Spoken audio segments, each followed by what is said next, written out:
Para terminar aquí esta última sesión de liderazgo, la Biblia nos enseña claramente, ¿verdad?, que el cuadro de la iglesia antes de que Cristo regrese es de apostasía. Cuando hablamos de avivamiento, en la Biblia no hay tal cosa como México para Cristo, América para Cristo, El Salvador para Cristo. Va a haber, antes que venga Cristo, pequeños grupos de avivamiento, como los habita en España, en el África, en México, en Argentina, etcétera, etcétera. Pero eso de que una nación entera se vuelva al Señor hasta que Él regrese. Entonces, en todos lados va a haber avivamiento. Me imagino que ustedes aquí pertenecen a este grupo del remanente, si no estuvieran aquí pagando el precio de estar aquí escuchando la palabra de Dios, porque Dios lo está preparando. Pero esta apostasía que se viene a la iglesia va a comenzar con los líderes. Y por eso es tan importante que nos mantengamos alertas. De ahí todas las palabras de exhortación que están ustedes recibiendo en estas conferencias. Quiero hablarles para terminar, ¿verdad?, de qué forma esta apostasía se va a manifestar en algunos puntos importantes con los que quiero terminar en el liderazgo espiritual. En primer lugar, esta apostasía dentro del liderazgo se va a manifestar en el carácter. Si quieren apuntar, en el carácter. ¿De qué le estoy hablando? Es muy importante que nosotros, los líderes espirituales y los pastores, sepamos que a Dios no le interesa tanto lo que hacemos, sino lo que somos. ¿De acuerdo? Es mucho más importante lo que eres que lo que haces.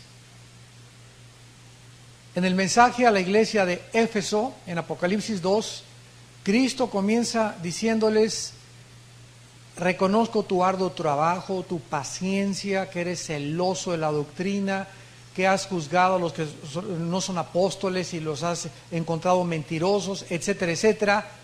Y después de tanta alabanza que Dios les da y tanto reconocimiento, pero tengo algo contra ustedes. Y eso que Cristo tenía contra esta iglesia hacía que todas las obras que hubieran hecho no fueran tomadas en cuenta. Y lo más importante que Cristo les dice es que habían perdido su primer amor. En otras palabras, hermanos, cuando lleguemos al cielo, Dios no me va a preguntar cuántas campañas tuve o cuántas almas ganamos, cuántas iglesias, a cuántas iglesias les dimos cobertura, cuántas denominaciones fundamos, cuántos asilos para ancianos u orfanatorios levantamos y edificamos. Cuando lleguemos al cielo, la pregunta que Dios nos va a hacer a cada uno de nosotros es la siguiente: ¿cuánto te pareces a Jesús? Dice en Romanos 8:29 que Él está formando la imagen del Hijo dentro de nosotros, conformados a la imagen de Cristo. El propósito de Dios para todos nosotros es hacernos Cristos pequeños. La palabra cristiano, ¿qué significa? Cristos, ungido, anos, pequeño. Pequeños, ungidos. Entonces Dios está haciendo que nosotros reproduzcamos el carácter de Jesús. Y una de las cosas más lamentables que existen dentro del liderazgo espiritual es esa falta de carácter. Ahora que estoy viviendo yo aquí en Estados Unidos, me han invitado, he tenido el privilegio de estar en 2 congresos, ya este es el segundo aquí en Ontario. Acabo de llegar uno de San Diego. Estuve en San Diego con el hermano Fermín García y Enrique Bremer, y estuve otro en Dallas con todas las alianzas del Metroplex de Dallas. Y lo que he visto en muchos pastores aquí en Estados Unidos es esa falta de carácter principalmente. En otras palabras, decimos la reunión comienza a las 9 y llegan a las 9:10. La iglesia, el servicio el domingo comienza a las 10:30, y como la gente no llegó, vamos a comenzar a darles 10 minutos más, comenzamos al 20 para las 11. Esto no puede ser en la iglesia. Si tú dices a las 10:30 y hay una persona sentada en tu iglesia, comienza a las 10:30. Y educa a la gente y enséñale a la gente que eres un hombre de carácter, que eres puntual. Y tú no vas a tener tu puntualidad de acuerdo a lo que la gente te demande, porque te conviertes en, como los políticos, en populista. O sea, lo que la gente te pide es lo que te hace. Llegaron a las 10 para las 11, a las 10 para las 11 comienza el servicio. No, señor, aquí está muy claro y todos lo saben que comienza a las 10:30. Y a las 10:30 tú eres el primero en darle la bienvenida a una persona que está sentada ahí en la silla. Para que cuando lleguen sepan que no estás jugando, que es a las 9:30. Cuando tenemos aquí reuniones también, decimos vamos a comenzar a las 9, a las 9 es, no a las 9:05, no a las 9:03, es a las 9. Y esa puntualidad es uno de los defectos más grandes que tenemos los latinos.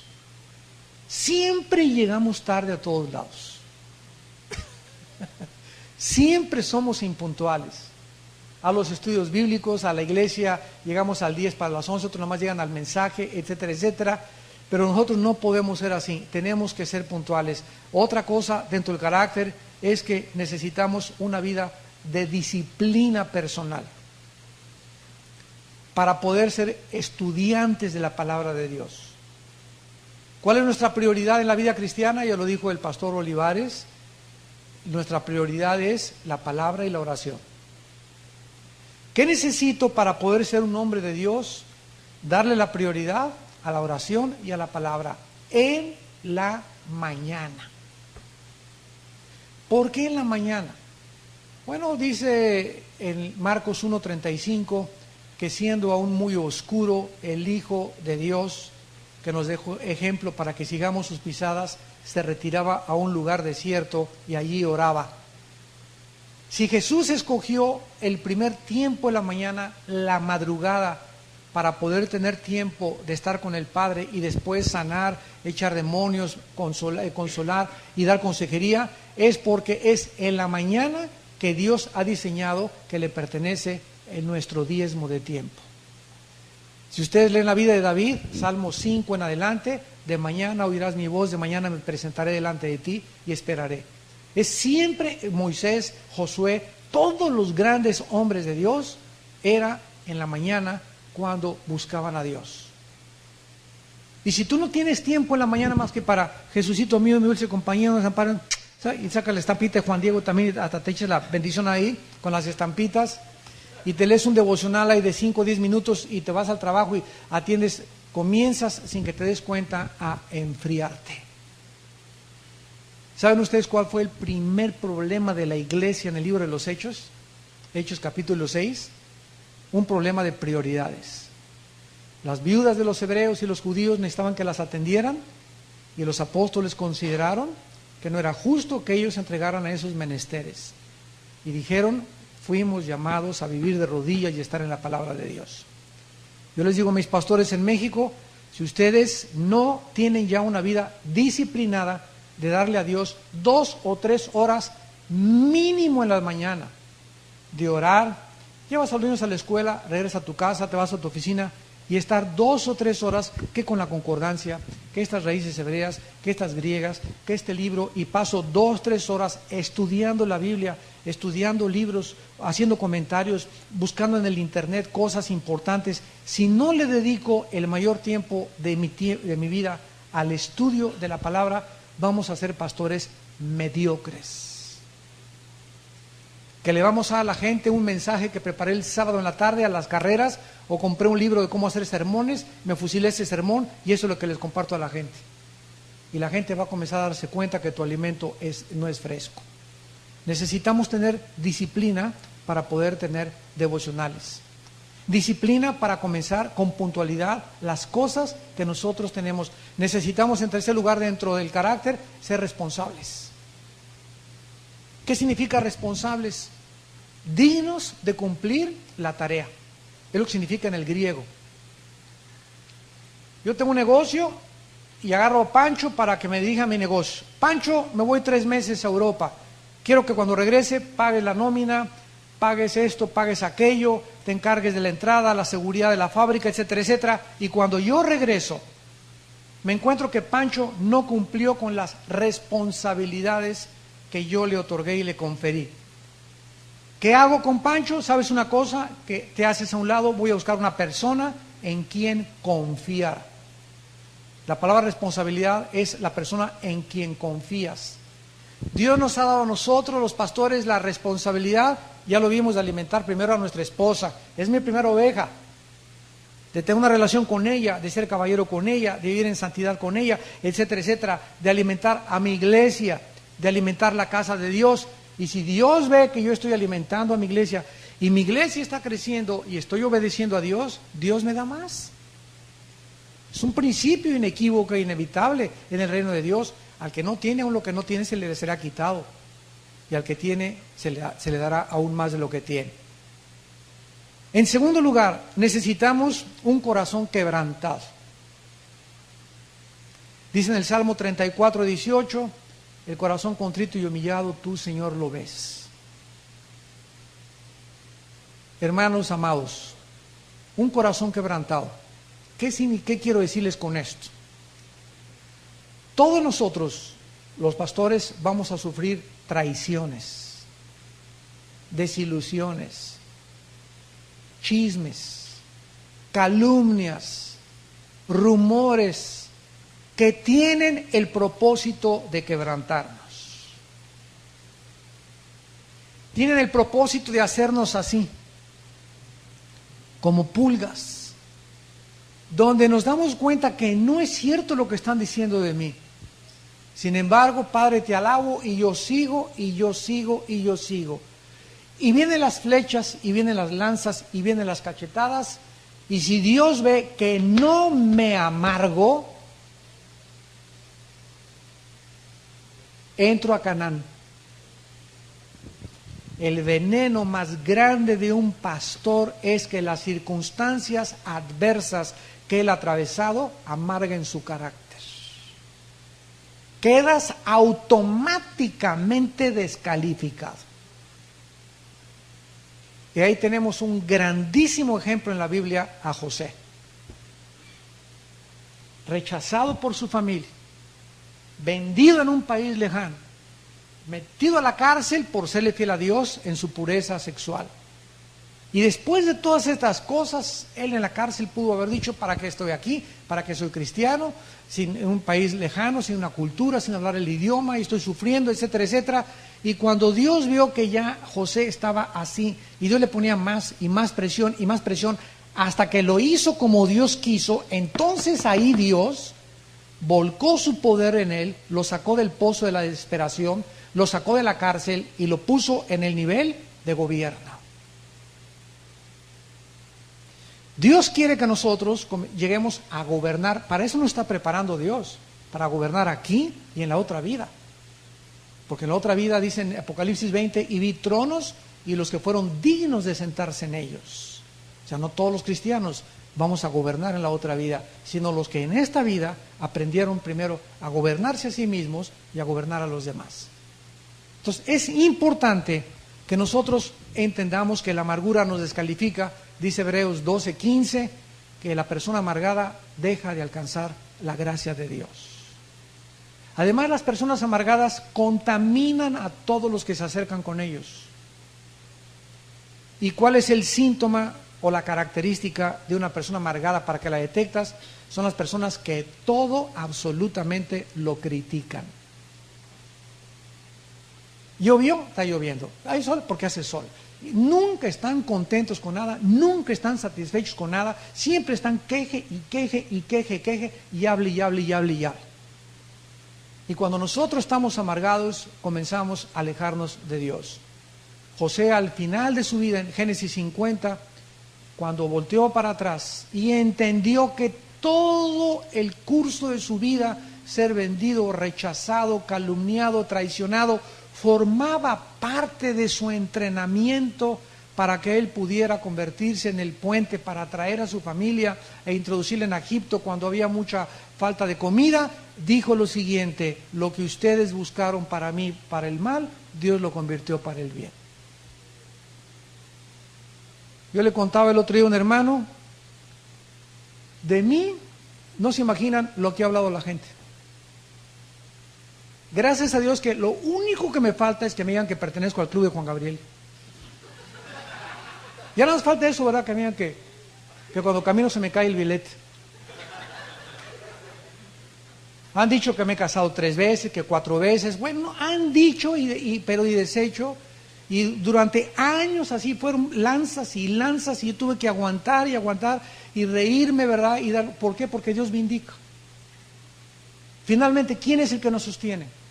Dios, no los hombres. Dice la Biblia, dichosos cuando te calumnien, ¿no dice eso? Mateo 5, cuando mientan contra tu vida diciendo todo lo que dicen, dichoso seas. No te agüites ni te amedrentes, al contrario, gózate. Alégrate porque es un síntoma, es una evidencia que estás lleno del Espíritu Santo. Y el diablo va a hacer guerra contra aquellos, ¿verdad?, que levantan las armas contra el infierno. Entonces tenemos que entender esto, que las circunstancias adversas sirven para nuestro quebrantamiento. Yo después de todas esas cosas que pasé, el primer grupo de pastores me traicionaron, les entregué la iglesia, les dije, ¿saben qué? Llévensela toda allá en los 89, 90, que tuve la primera traición de 6 discípulos que preparé. Ahí tienen la iglesia. A los 15 días, el que dirigió la rebelión se fue a una barranca, se quedó paralítico para toda su vida y a los 4 años se murió. Y los otros 2 que lo siguieron acabaron mal y se dividieron entre ellos. Tuve que levantar otro nuevo grupo de líderes, pero en medio de todas estas circunstancias, Dios me salvó porque los perdoné, porque los amé y los sigo amando y no me amargué.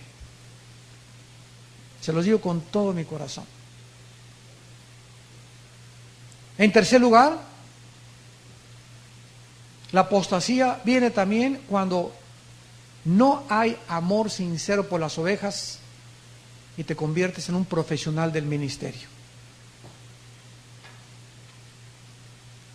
En Juan 10, 12 al 13, Cristo habló de los pastores asalariados.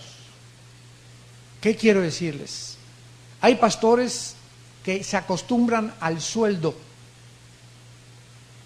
y realmente en su corazón no es cierto que tienen amor por las ovejas.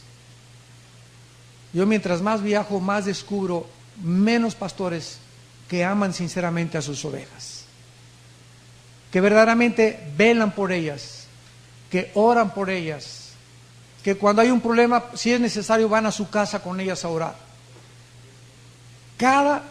Juan 10 del 12 al 13, cada vez hay más pastores que se convierten en profesionales, donde lo que estás haciendo lo haces por un salario y no porque ames a tus ovejas. En cuarto lugar, pastores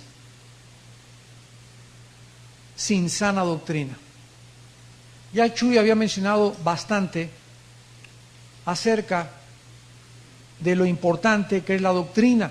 La palabra doctrina, didaskalos en el griego, simplemente significa enseñanza.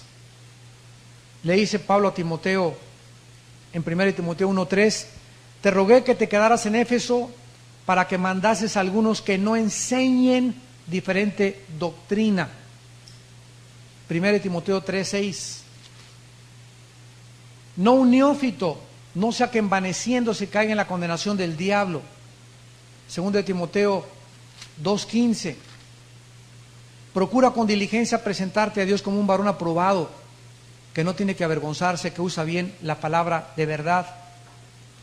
2 Timoteo 4. Te encarezco delante de Dios, que juzgará a los vivos y a los muertos, que predique la palabra a tiempo y fuera de tiempo, redarguye, reprende, exhorta con toda paciencia y doctrina. Y lo que se mencionaba hace rato es verdad. Ahora los pastores dicen, no hablemos de doctrina porque causa división. ¿Cómo que causa división? ¿De qué estás hablando? Yo entiendo que si nos juntamos a una alianza de pastores nazarenos, pentecostales, bautistas, presbiterianos, no me voy a levantar ahí a decirles, se pierde la salvación. Pues no se pierde la salvación. Yo no creo en las lenguas. Cuando estemos con pastores de diferentes denominaciones, no vamos a hablar de eso. Vamos a hablar de la campaña que vamos a hacer, nos repartimos el fruto y cada quien le enseña a sus ovejas lo que tiene convencimiento en su mente. Pero cuando nosotros hablamos de doctrina, de la enseñanza pura de la palabra de Dios, esto no es negociable. No es negociable la sangre en la cruz, no es negociable la gracia, no es negociable la resurrección, no es negociable el juicio venidero ni el infierno.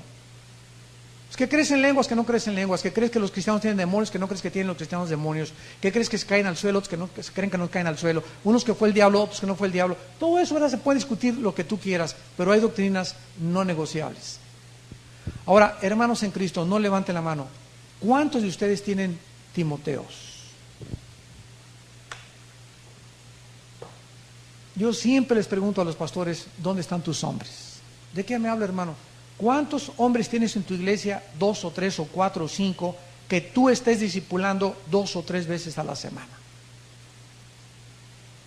Hermano, pues tenemos el miércoles reunión de oración, la femenil el jueves, un estudio el sábado y el domingo el culto.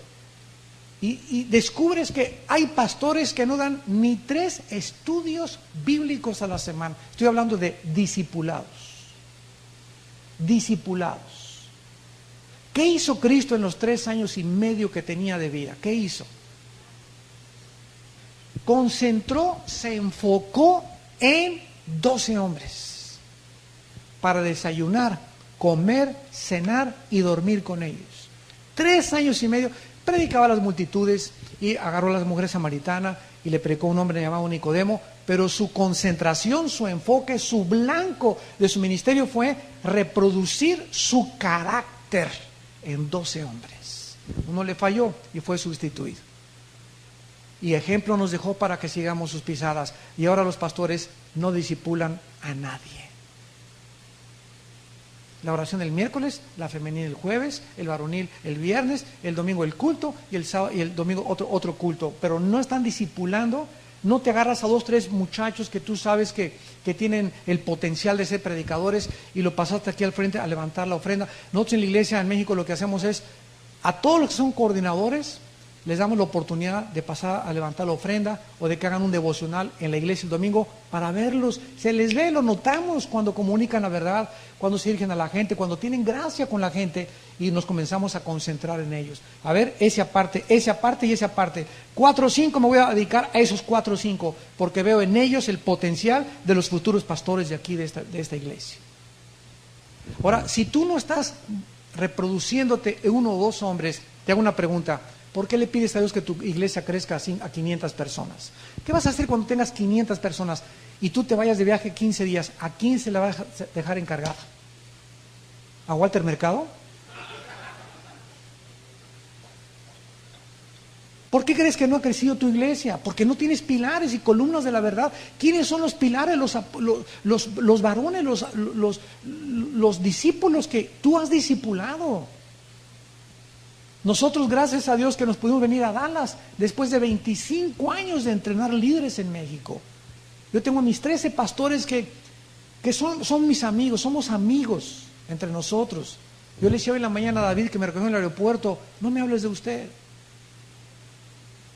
Ya cuando vean así como Chuy, como viejito, entonces háblame de usted, ¿verdad? No es cierto. Entre nosotros, ¿verdad? Tiene que haber, hermanito, ¿cómo está? Mucho gusto, a sus dones, hermanito. Y ya vamos a romper esa barrera. ¿Sabes qué? Vamos a pasar la eternidad juntos. Vámonos acostumbrando aquí abajo. Tampoco, ¿qué pasó, carnal, verdad?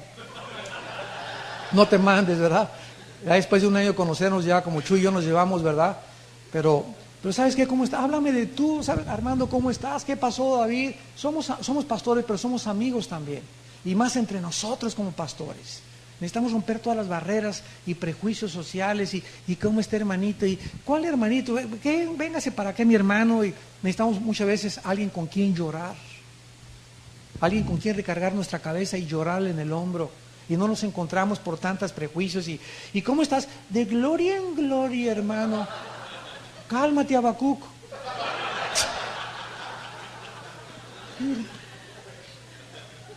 O sea, ese hermano ya, ahora sí que ya está en el milenio. No, ¿sabes qué? Estoy mal y ¿sabes qué? Mi matrimonio anda ahorita mal y mi esposa anda cojeando. Ora por mí. ¿Cuándo hay esa confianza? ¿Tienes algún hermano en quien puedas tú decirle eso? ¿Necesitamos ayuda? No, pero el pastor tiene que ser Inmaculado Concepción. Tiene que ser perfecto, no puede nunca tener ningún problema, nunca puede tener ningún defecto, porque él tiene que ser totalmente, ¿verdad? Sin tacha, ni arruga, ni nada. Y somos hombres y tenemos tentaciones como los hombres y tenemos problemas en la casa y con los hijos y mi hijo ya se brincó las trancas, etcétera, etcétera. Entre nosotros es lindo tener un cuerpo así. Yo llego con mis pastores en México y nos juntamos todo hoy cada 15 días y El hermano, ¿cómo estás tú, Martín? Pues bien, pero mi hijo anda mal y vamos a orar por tu hijo. Y tu hija, fíjate que se me fue mi hija y descubrí que tenía marihuana en su portafolio. Vamos a orar por la hermana y vamos a echarle caballería y vamos a orar por eso. Pero ahí queda en el círculo de nosotros nuestros problemas, nuestra vida íntima, nuestros secretos, porque somos amigos, porque el que divulga el secreto aparta al amigo. Si no somos lo suficientemente hombres para guardar un secreto, no te atrevas a tener amigos. En cuarto lugar, sin convicciones profundas de su fe. La apostasía entra cuando los pastores no tienen convicciones profundas de su fe. Cuando en entrevistas públicas se avergüenzan del Evangelio e inclusive niegan a su Señor. Hubo un predicador en México muy famoso, me reservo su nombre. Lo entrevistaron en la televisión, lo entrevistaron en el Auditorio Nacional, lo entrevistaron los periodistas. Nunca mencionó a Jesús y hasta le dijeron, oye, ¿qué es cierto que eres cristiano? Nunca quiso dar ni el plan de la salvación y en una reunión que tuvo, ¿verdad?, negó que Jesús era el único camino. ¿Saben ustedes que nosotros no podemos ser así? Tenemos que ser de una sola pieza. ¿Saben cómo se llama esto? Falta de integridad. Una persona íntegra, la persona integridad viene de la Biblia, porque dice la Biblia que Dios lo que dice, lo hace.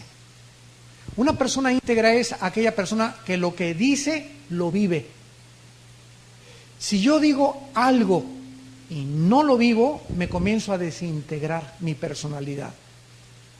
Cuando una persona se comienza a desintegrar, es cuando no tienes las suficientes convicciones para mantenerte firme ante tus amigos, en Navidad, ante tu jefe. Soy cristiano, sí, ¿y qué? Cuando te mantienes ante la gente, ante el público, en Israel, en el Medio Oriente, en España, aquí, en el trabajo, con tus amigos íntimos, a donde quiera que vas, eres el mismo. No tienes una cara en tu trabajo y otra cara en la iglesia y otra cara con los hermanos. Tú no puedes ser así. Porque ¿qué pasa? Te comienzas a desintegrar. Y esto es lo que los psicólogos llaman esquizofrenia. Mente dividida. Antes de que se tratara que había personas con múltiples desórdenes de la personalidad, ya en Santiago 1 nos hablaba el Espíritu Santo de que el hombre el hombre de doble ánimo es inconstante en todos sus caminos. Y esa palabra, el hombre de doble ánimo, la palabra ánimo, suche, significa alma. En otras palabras, la persona dividida en su mente. La persona desintegrada, es imposible que sea constante. Es imposible que mantenga el mismo paso. Y nosotros tenemos que tener convicciones profundas de nuestra fe. Y Dios nos va a probar a todos. A ver si es cierto que tú vas a reaccionar cuando alguien demande de ti la esperanza y las virtudes de Jesucristo, si vas a contestar y no te vas a avergonzar del Evangelio de Jesucristo. En quinto lugar, la apostasía va a entrar también cuando los pastores o los ministros del Evangelio se conviertan en mercenarios del Evangelio. Hace algún tiempo me hablaron por teléfono de un lugar en Centroamérica. Hermano Alducin, queremos que venga usted a tener una campaña. Sí, con mucho gusto. ¿Cuánto nos cobra? De eso Chuy ha hablado bastante. ¿Cuánto nos cobra? Le dije al pastor, ¿de qué me está usted hablando? Que cuánto les cobro. Pues sí, porque el evangelista que tuvimos aquí la semana pasada nos cobró $500 la noche. Y nos dijo que traía traje oscuro y traje gris, que podía tener lagrimita o sin lagrimita. Que necesitaba una limusín en el aeropuerto y hotel 5 estrellas también para poder llegar y aceptar las condiciones. Y además un contrato que lo dijera que si, aunque no se levantara ofrenda, le diéramos $500 la noche. Yo le contesté a tus hermanos, ustedes tienen la culpa por invitar a esa clase de mercenarios. Si alguien llega a nuestra iglesia y no me importa que sea cantante y me dice un cantante, cobro tanto, no vienes ni te vuelvo a invitar a mi iglesia. ¿Cómo debemos nosotros, ante esta presión, porque esto es normal ya, ahorita es normal absolutamente que cobren, y es normal que también en todos los congresos cobren, es normal ya. Antier recibí otra invitación de un evento en México, 350 pesos por persona, si pagas en septiembre, 400 si pagas en octubre, y 500 pesos el día anterior al evento. ¿Y qué evento era? 2 predicadores americanos y hasta con pantallas. O sea, ¿qué hay cuando se hace algún evento con el motivo de hacer dinero?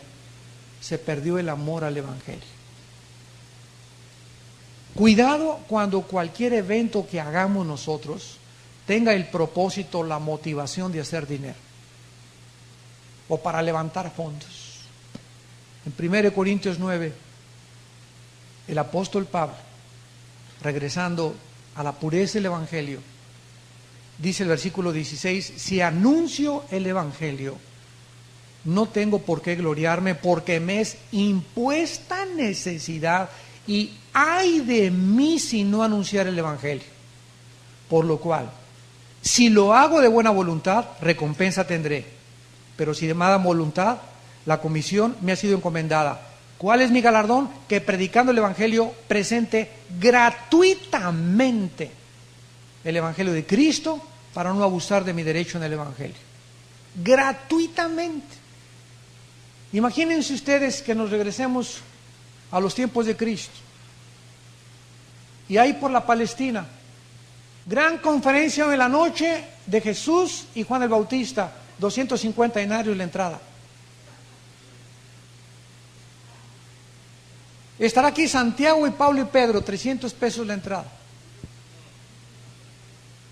El otro día tuve un agarrón con unos pastores en México tremendo, en un café de una iglesia muy grande en Puebla, y yo por eso no me invitan.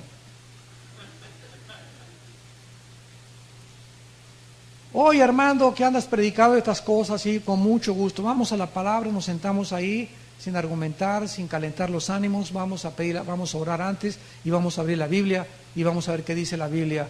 Y comenzaron a decirme estos hermanos pastores, eran 3 contra mí. Mira, Armando, ¿qué quieres que hagamos? Invitamos a 4 predicadores, tenemos que pagarles a los 4 hospedaje por 3 días. Tenemos que pagarles el vuelo de avión, Nueva York, México, Puebla, México, Veracruz, México, y el otro que viene de Sudamérica, tal cosa. ¿Qué quieres que hagamos? Y aparte tenemos que dar una ofrenda por lo menos de $1,000 a cada uno. Les dije, muy sencillo, antes de invitar a cualquier predicador, lo que la Biblia nos muestra es que veamos con cuánto vamos a construir. Si no tenemos para levantar una torre, no la construimos. ¿Quién va a tener los predicadores? La iglesia. ¿Tenemos un fondo para esto? No tenemos un fondo, entonces no esperamos a tener ese fondo y no vamos a invitar a 3, vamos a invitar a 2, y menos a 6, ahora son de 6 y 7. Y con ese pretexto cobran 500 pesos la entrada. Entonces, no es la voluntad de Dios siempre que traigamos a 6 o 7 predicadores y congreso, y creer que eso es la voluntad de Dios cuando estamos tratando de despelucar a la gente del dinero. Hasta los guaraches les quitan el congreso. Hasta el reloj acaban entregando en el congreso. Entonces, no inviten, si no hay dinero, no se inviten, no hacemos la campaña. Porque si la obra de Dios es, Dios provee. La obra de Dios, hecha a la manera de Dios, tiene la bendición de Dios. Decía George Mueller, un hombre de Dios que sostenía 2,000 huérfanos en Bristol, Inglaterra, por 7 años. Con pura oración sostuvo a los huérfanos sin pedirle nada a nadie. Pero ahorita es normal, ¿saben desde cuándo? Creo que los 90 para acá o del 85 para acá. Ya es normal que en todas las campañas, en todos lados, se cobre. Y esto no es la voluntad de Dios. La apostasía está haciéndonos apartar de la palabra de Dios. La palabra tiene que presentarse gratuita. ¿Qué es lo que hacemos? Levantar una ofrenda. Hace muchos años yo tuve el privilegio, en el 82-83, de pasar 2 días enteros con un hombre de Dios que es el que más almas ha ganado en el siglo pasado, de quien también se le calumnió y se le dijo miles de cosas, el doctor Billy Graham. Estaba en Acapulco él, y yo lo había conocido en Nashville porque fui de intérprete con un grupo de pastores cuando le invitamos a que viniera a México a predicar. Estuvo en la Arena Coliseo, le quitaron el Estadio Azteca, la Iglesia Católica, por cierto. Y después de la campaña, pues tuve la oportunidad de traducir al licenciado López Portillo, el expresidente de México.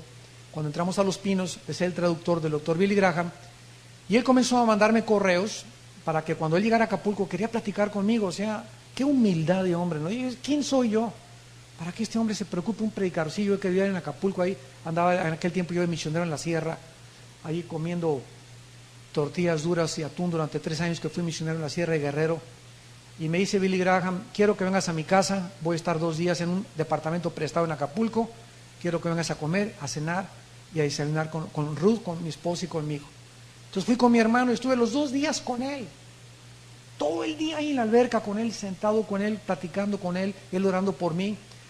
Y me dijo: mira, Armando, cuando Dios me puso que yo fuera a una nación, nosotros en la Asociación Billy Graham nos pagamos el avión, nos pagamos el hotel, nos pagamos todos los gastos. Nunca les pedimos a los pastores que nos den nada. Ellos recogen la ofrenda, y si nos quieren dar una ofrenda, que nos los den. Y si no nos las dan, Dios nos bendice por otro lado. Pero es la forma como operamos. Nunca Billy Graham jamás cobró, y si ustedes fueron a alguna cruzada de él, jamás se cobraba la entrada. Nunca. ¿Y qué pasó cuando vino la caída de los grandes líderes en Estados Unidos, que la gente dejó de ofrendarles? La única organización a la que le seguían ofrendando era la Asociación Billy Graham, porque fue un hombre de integridad. Todavía le llaman Mr. Clean, el señor limpio, intachable, íntegro, porque era la forma de operar de Dios. Pero se acabaron las cruzadas evangelísticas y comenzaron los congresos y comenzó la gente a hacer dinero. Yo recuerdo en los 90, familiares míos: Armando, vamos a un congreso, vamos a traer, ahora se trata de traer personalidades.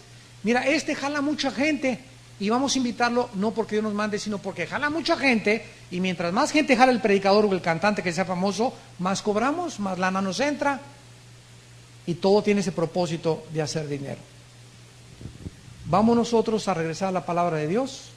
¿Vamos nosotros a hacer lo que la gente dice? ¿O vamos a hacer lo que dice el Espíritu Santo?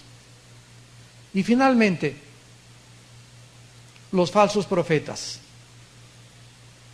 En el libro de Jeremías, que es el más grande dedicado a los falsos profetas en el Antiguo Testamento, Jeremías, que le decían el profeta llorón. ¿Cómo lloró Jeremías por la apostasía del pueblo de Dios? En el capítulo 14,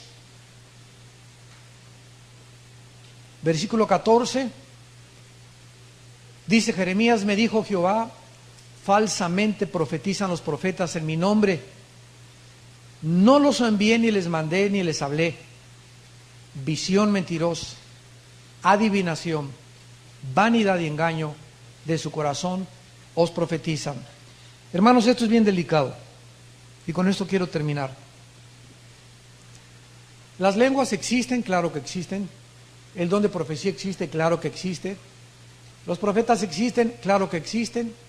Pero también existen las falsificaciones. Si alguien viene y me dice: Armando, traigo una palabra para ti, y me dice, por ejemplo, Dios me compartió que te dijera Jeremías 29:11, y voy a la Biblia y dice Dios: mis pensamientos para ti son de paz, de prosperidad, para que alcances el fin que yo tengo para tu vida. Y en ese momento yo estaba necesitando esa palabra. Yo voy a entender que esa hermana que me trajo esa palabra verdaderamente tiene el don de la profecía. Pero si alguien viene y me dice: tú eres el apóstol de las naciones, y de tu iglesia surgirán ríos de agua viva que regarán América Latina, etcétera, etcétera, voy a entender que cualquier cosa que alabe mi ego, nos encanta que nos adulen, esto es normal del ser humano. Voy a desconfiar de eso, porque no es el propósito de Dios adular nuestro ego, porque Dios humilla y Él enaltece. Entonces, si alguien comienza a buscar ser guiado por profecías y no por la Biblia, vas a ser engañado. ¿Qué quiero decir? Que hay cristianos que están buscando, llega un hermano, una palabra, que me diga el Señor y que me guíe a través de la palabra del hermano, ¿qué tengo que hacer en mi matrimonio o con mi iglesia? Y ese hermano que está buscando una palabra, no paga el precio de leer, memorizar, estudiar, meditar la Biblia día y noche. Y quiere un camino más corto, donde la voluntad de Dios le sea revelada a través de una sopa marucha. Una profecía marucha. Ya todo quiere que sea instantáneo y vas a ser engañado. Entonces, el Espíritu Santo es el que nos guía, no la profecía. La palabra de Dios dice que la profecía está encerrada y Cristo es el Espíritu de la profecía. Y si no es el Espíritu el que te guía aquí en la palabra de Dios y estás oyendo algo extrabíblico, vas a ser engañado. Entonces, tenemos que tener mucho cuidado, porque ahora, como decía Chuy hace unos momentos, todos son apóstoles y todos son profetas ya. Ya todos los libros que me llegan a mí, dice profeta fulano de tal, apóstol fulano de tal, o los apóstoles fulano de tal. Yo siempre les pregunto, ¿verdad? ¿Saben ustedes lo que es un apóstol? ¿Saben ustedes quiénes son verdaderamente los autorizados para autonombrarse o que la gente les diga apóstoles o profetas? Inclusive si lo eres, no te digas apóstol, dite siervo inútil. Es lo que somos, siervos inútiles. Tenemos el privilegio de ser usados por Dios y no estar tratando de exaltar o resaltar a través de un título de autoridad lo que somos, porque delante de Dios todos somos iguales, no hay consentidos, no hay privilegiados, no hay judío, no hay griego, no hay gentil, todos somos siervos inútiles que Dios nos ha dado el privilegio de poder servirle en espíritu y en verdad. Bueno, hermanos, pues acabó el tiempo. Y con mucho gusto, Chuy y yo estamos para tener 10 minutos de contestarles respuestas. Chuy, si quieres venir aquí arriba también, nos apedrean juntos, man. No me dejes morir solo.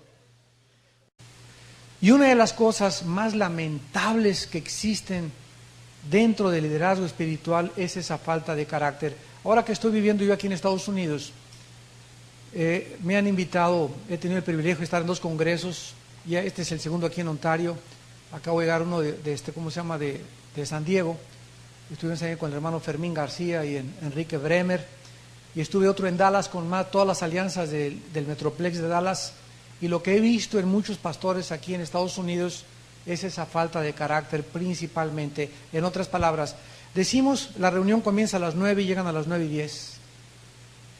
La iglesia, el servicio el domingo comienza a las 10:30 y como la gente no llegó, vamos a comenzar a darles 10 minutos más, comenzamos al 20 para las 11. Esto no puede ser en la iglesia. Si tú dices a las 10:30 y hay una persona, ¿de acuerdo?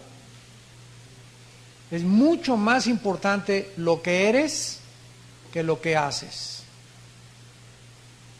En el mensaje a la iglesia de Éfeso, en Apocalipsis 2, Cristo comienza diciéndoles: reconozco tu arduo trabajo, tu paciencia, que eres celoso de la doctrina, que has juzgado a los que no son apóstoles y los has encontrado mentirosos, etcétera, etcétera.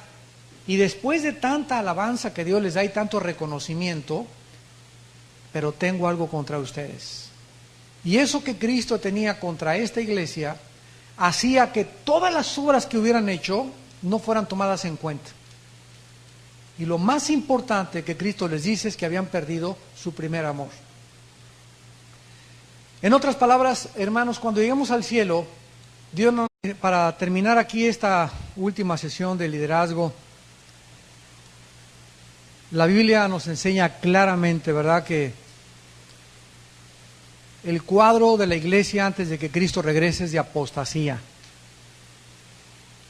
Cuando hablamos de avivamiento, en la Biblia no hay tal cosa como México para Cristo, América para Cristo, El Salvador para Cristo. Va a haber, antes que venga Cristo, pequeños grupos de avivamiento, como los habita en España, en el África, en México, en Argentina, etcétera, etcétera. Pero eso de que una nación entera se vuelva al Señor hasta que Él regrese. Entonces, en todos lados va a haber avivamiento. Me imagino que ustedes aquí pertenecen a este grupo del remanente, si no, no estuvieran aquí pagando el precio de estar aquí escuchando la palabra de Dios, porque Dios lo está preparando. Pero esta apostasía que se viene a la iglesia va a comenzar con los líderes.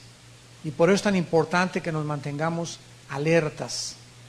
De ahí todas las palabras de exhortación que están ustedes recibiendo en estas conferencias. Quiero hablarles para terminar, ¿verdad?, de qué forma esta apostasía se va a manifestar en algunos puntos importantes con los que quiero terminar en el liderazgo espiritual. En primer lugar, esta apostasía dentro del liderazgo se va a manifestar en el carácter. Si quieren apuntar, en el carácter. ¿De qué le estoy hablando? Es muy importante que nosotros, los líderes espirituales y los pastores, sepamos que a Dios no le interesa tanto lo que hacemos, sino lo que somos. No me va a preguntar cuántas campañas tuve o cuántas almas ganamos, cuántas iglesias, a cuántas iglesias les dimos cobertura, cuántas denominaciones fundamos, cuántos asilos para ancianos u orfanatorios levantamos y edificamos. Cuando lleguemos al cielo, la pregunta que Dios nos va a hacer a cada uno de nosotros es la siguiente: ¿cuánto te pareces a Jesús? Dice en Romanos 8:29 que Él está formando la imagen del Hijo dentro de nosotros, conformados a la imagen de Cristo. El propósito de Dios para todos nosotros es hacernos Cristos pequeños. La palabra cristiano, ¿qué significa? Cristos, ungido, anos, pequeño. Pequeños, ungidos. Entonces Dios está haciendo que nosotros reproduzcamos el carácter de Jesús.